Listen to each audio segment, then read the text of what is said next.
नमस्कार विद्यार्थी मित्रांनो. स्वागत आहे आपलं पुन्हा एकदा एमपीसी लायब्ररी या आपल्या युट्यूब चॅनलमध्ये. विद्यार्थी मित्रांनो, आज आहे 23 मे 2026. सुरू करूयात आजच्या चालू घडामोडी. आज आपण पाहणार आहोत भारताला जागतिक आय टी सुरक्षा क्षेत्रामध्ये मोठा मान मिळालेला आहे या संदर्भात माहिती.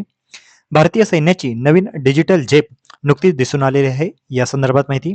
तसेच अतिशय चर्चेमध्ये असलेला आंतरराष्ट्रीय बुकर पुरस्कार 2026 हा नुकताच जाहीर झालेला आहे.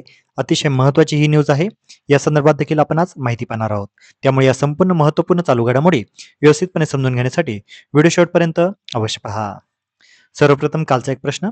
काल व्हिडिओच्या शेवटी मी तुम्हाला एक प्रश्न विचारलेला होता.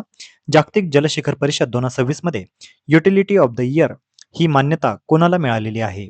तर याचे योग्य उत्तर आहे पर्याय क्रमांक 2, BWSSB. विद्यार्थी मित्रांनो, आता आपण आजच्या दिनविशेषकडे वळूया. आज आहे 23 मे. 23 मे 1818 समाचार दर्पण हे आजच्या दिवशी प्रकाशित करण्यात आलेले होते. हे भारतीय भाषेतील व बंगालीतील पहिले वृत्तपत्र मानले जाते. 23 मे 1875 बचेंद्री पाल यांच्याकडून आजच्या दिवशी एव्हरेस्ट सर झालेले होते आणि त्या एव्हरेस्ट सर करणाऱ्या पहिल्या भारतीय महिला ठरलेल्या होत्या. 23 मे 1956 आयुर्विमा व्यवसायाचे राष्ट्रीयकरण करण्यासंबंधीचे विधेयक आजच्या दिवशी मंजूर करण्यात आलेले होते. 23 मे 1707 स्वीडिश वनस्पतीतज्ञ कार्ल लिनियस यांचा आज जन्मदिवस. विद्यार्थी मित्रांनो, सायन्स या घटकामध्ये आपण अभ्यास करताना कार्ल लिनियस यांचं नाव 100% ऐकलेलं असणार आहे. 23 मे हा दिवस संपूर्ण जगभरामध्ये आंतरराष्ट्रीय कासव दिन म्हणून देखील साजरा केला जातो. तर विद्यार्थी मित्रांनो, हे होते आजचे दिन विशेष. आता आपण आजच्या चालू घडामोडींना सविस्तरपणे जाणून घ्यायला सुरुवात करूया. प्रश्न क्रमांक पहिला.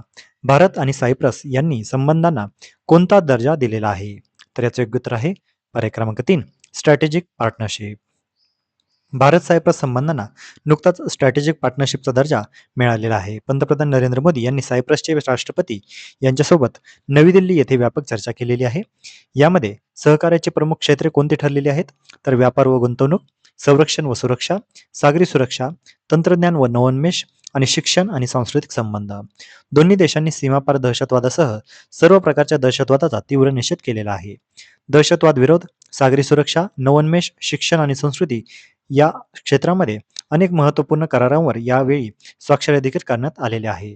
भारत आणि सायप्रस संबंधातील हा धोरणात्मक दर्जा दोन्ही देशांमधील सहकार्याला नवीन बळ देणारा महत्त्वाचा टप्पा मानला जात आहे. त्यामुळे लक्षात घ्या, भारत आणि सायप्रस या दोन्ही देशातील संबंधांना आता स्ट्रॅटेजिक पार्टनरशिपचा दर्जा मिळालेला आहे. नुकतंच आपण वेगवेगळ्या देशांसोबत म्हणजेच भारत आणि स्वीडन, भारत आणि इटली या संबंधाच्या दर्जाबद्दल देखील मागच्या व्हिडिओमध्ये आपण याबद्दल माहिती पाहिलेली होती आणि आता भारत आणि सायप्रस या संबंधांना स्ट्रॅटेजिक पार्टनरशिपचा दर्जा हे देखील पाहिलेला आहे. परीक्षेमध्ये जोड्या लावण्यासाठी अशा पद्धतीचा प्रश्न 100% विचारला जाऊ शकतो. पुढचा प्रश्न. इंटरनॅशनल बुकर प्राइज 2026 हा कोणाला मिळालेला आहे? तर याचं योग्य उत्तर आहे पर्याय क्रमांक 4, यांग श्वांग झी. विद्यार्थी मित्रांनो, या महिन्यातील सर्वात महत्त्वाची ही न्यूज आहे. लक्षात घ्या, अशा पद्धतीचे प्रश्न आपल्याला 100% विचारण्यात येतात. वन लाईनर या घटकामध्ये हा नक्की प्रश्न आपल्याला विचारण्यात येऊ शकतो. इंटरनॅशनल बुकर प्राइज 2026 कोणाला मिळाला? तर आपण या संदर्भात डिटेलमध्ये माहिती पाहूया. आंतरराष्ट्रीय बुकर पुरस्कार 2026 तैवानच्या लेखिका यांग श्वांग झी यांना त्यांच्या तैवान ट्रॅव्हलॉग या कादंबरीसाठी प्रतिष्ठेचा इंटरनॅशनल बुकर प्राइज म्हणजेच आंतरराष्ट्रीय बुकर पुरस्कार 2026 हा मिळालेला आहे. या पुस्तकाचे इंग्रजी भाषांतर लिन किंग यांनी केलेलं आहे. विशेष बाब म्हणजे तैवानमधील पुस्तकाला हा प्रथमच सन्मान मिळालेला आहे. मॅन्डरिन चिनी भाषेतील कादंबरीने प्रथमच हा पुरस्कार पटकावलेला आहे आणि ही कादंबरी 1930च्या जपानी आधिपत्याखालील तैवानच्या पार्श्वभूमीवर आधारित ऐतिहासिक अशी प्रेमकथा आहे. लक्षात घ्या, आंतरराष्ट्रीय बुकर पुरस्कार 2026 कोणाला मिळालेला आहे? तैवानच्या लेखिका यांग श्वांग झी यांना. आणि या पुस्तकाचं इंग्रजी भाषांतर कोणी केलेलं आहे? तर लिन किंग यांना मिळालेलं आहे. आणि हे पुस्तक कोणत्या भाषेतील होतं? तर मॅन्डरिन या चिनी भाषेतील ही कादंबरी होती आणि याचं इंग्रजी भाषांतर लिन किंग यांनी केलेलं होतं. लंडनमधील टेट मॉडर्न येथे हा पुरस्कार जाहीर करण्यात आलेला आहे. विजेत्यांना सुमारे 55 लाखाहून अधिकची रक्कम आता मिळणार आहे. भारतीय लेखिका पद्मा विश्वनाथन या बुकरच्या अंतिम यादीमध्ये देखील होत्या. विद्यार्थी मित्रांनो, आपल्याला परीक्षेमध्ये 2 पुरस्कारांवर आधारित प्रश्न कन्फ्युजिंग असा प्रश्न तयार करण्यात येतो. म्हणजेच बुकर पुरस्कार कोणता आणि आंतरराष्ट्रीय बुकर पुरस्कार कोणता? तर लक्षात घ्या, बुकर पुरस्कार हा इंग्रजी भाषेतील पुस्तकालय देण्यात येतो. जे पुस्तक ब्रिटन किंवा आयर्लंडमध्ये प्रकाशित असायला हवे आणि आंतरराष्ट्रीय बुकर पुरस्कार हा पुरस्कार इतर कोणत्याही भाषेतून इंग्रजीमध्ये भाषांतरित जे केलेली पुस्तके आहेत यांना हा देण्यात येतो. आणि विशेष बाब म्हणजे हे देखील पुस्तक ब्रिटन किंवा आयर्लंडमध्ये प्रकाशित असायला हवे. त्यामुळे बुकर आणि आंतरराष्ट्रीय बुकर पुरस्कार हे दोन्ही वेगळे पुरस्कार आहेत आणि यांचा क्रायटेरिया आपण आता लक्षात घेतलेला आहे. पुढचा प्रश्न, कॉमन क्रायटेरिया डेव्हलपमेंट बोर्ड म्हणजे CCDBच्या अध्यक्षपदी भारताची निवड किती कालावधीसाठी झालेली आहे?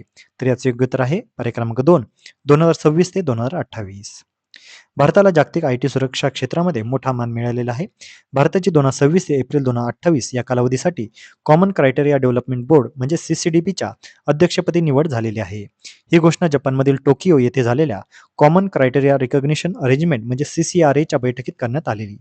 CCDB हे जागतिक IT सुरक्षा मानक ठरवणारे महत्त्वाचे तांत्रिक मंडळ असून सुरक्षित डिजिटल उत्पादनांच्या मूल्यांकनासाठी हे निकष तयार करत असते. भारत 2013 पासून CCRAचा सदस्य आहे. भारतात MEITY म्हणजे मैटी आणि STQC डायरेक्टोरेट IT हे सुरक्षा प्रमाणकाचे काम पाहतात. CCRA अंतर्गत सदस्य देशांतील IT सुरक्षा प्रमाणपत्रांना परस्पर मान्यता दिली जाते. त्यामुळे सुरक्षित IT उत्पादनांच्या जागतिक व्यापाराला चालना मिळते. CCDBचे नेतृत्व मिळाल्यामुळे भारताची जागतिक सायबर सुरक्षा आणि IT मानक क्षेत्रातील वाढती ताकद आता अधोरेखित झालेली आहे.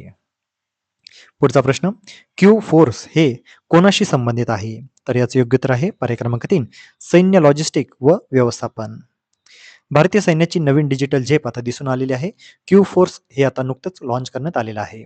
भारतीय सैन्याने लॉजिस्टिक व पुरवठा व्यवस्थापन अधिक सक्षम करण्यासाठी क्यू फोर्स हे एकात्मिक डिजिटल ॲप्लिकेशन सुरू केलेले आहे.